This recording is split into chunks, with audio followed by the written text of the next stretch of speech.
A play performed by Oasis Youth Theatre is hoping to send the message to young people about the risks of taking drugs. It tells the true story of a teenager who died after taking MDMA at an illegal rave. Richard Ensten has more. I love you, Mum. I promise I won't die. The last words Daniel Spargo-Mabbs said to his mum on Friday the 17th of January 2014. Only a few hours later, he would be found unconscious in an industrial estate after taking half a gram of MDMA. Daniel's body temperature started to skyrocket and his internal organs began to shut down as he was rushed to hospital. The 16-year-old battled for his life in intensive care, but sadly passed away just 3 days later. Daniel's parents have set up a foundation in their son's name and started to look at ways to help young people make safe choices about drugs. Dan's drama teacher contacted me because they study my plays at their school in Croydon, and they contacted me to say we would like a play written telling the story of Daniel Spargo-Mabbs, who very sadly, very tragically, took an overdose of MDMA without his parents' knowledge. He was at an illegal rave, and they wanted to use the story to try to discourage other young people from getting involved in the same thing. So I said yes, but what I'd like to do is do that not as an invention, but by talking to the people who were involved on the night, who were his friends and his family. So I talked to them and have used their words in the play. The play is quite unusual in that much of the script is verbatim from the people involved, but not only that, there's no lead actor. The only person I didn't interview was Dan in this story. So we have a blue hoodie that we use that different people wear at the times they're playing Dan, which gave lots of the people who have given a commitment to the play throughout an opportunity to say a bit more in the play. When I spoke to Dan's mum and dad, they were delighted because they said that's wonderful, because we'll see the pictures of Dan on the multimedia that we've got, but we won't actually have one person representing him, which will be impossible because he's Dan.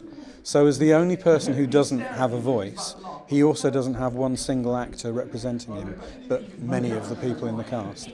Performers at the Oasis Youth Theatre are all of similar age to Daniel and have found themselves growing closer to a boy they've never met. Like from the outset, we all had this huge connection to Dan, and we all felt like he was one of our best friends, and it wasn't like he lived in Croydon and he was far away. We actually felt like, I actually felt like I was his girlfriend, and I felt like, how would I feel if that actually was what was happening? And everything was so real. It was never like, okay, do this, do that, because that's what they'd do. It was sort of like you knew what to do because you knew Dan.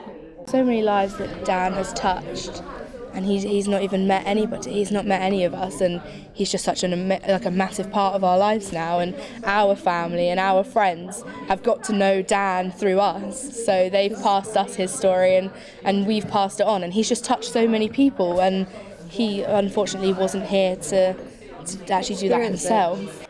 It's taken over 1.5 years to put the whole play together, and it's all been building up to a performance at the Brit School in South London. Well, the idea of performing in Croydon was to take it back to where Dan lived. So it's an opportunity for all his friends to gather and celebrate his life. So that's a little bit of a different performance to the kind of performance we had here, where we were having a general public performance or people from the school.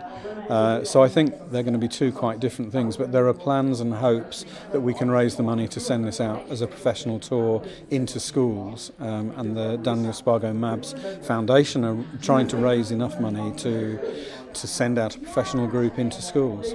The hope is the play will engage the audience, but also impart a powerful message to young people across the country. I think the biggest message isn't the consequence of drugs, it's the consequence of losing someone.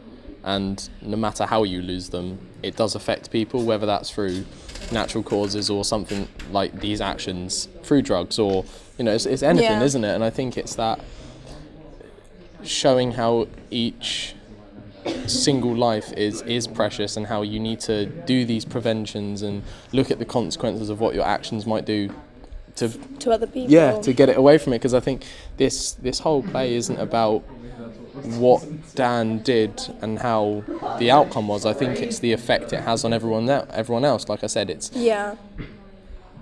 verbatim style, so it's based on real words, so you can't ask what Dan did and his own account of it. It's what other people, so it is basically the effect it's had on everyone else rather than a story, if that makes sense.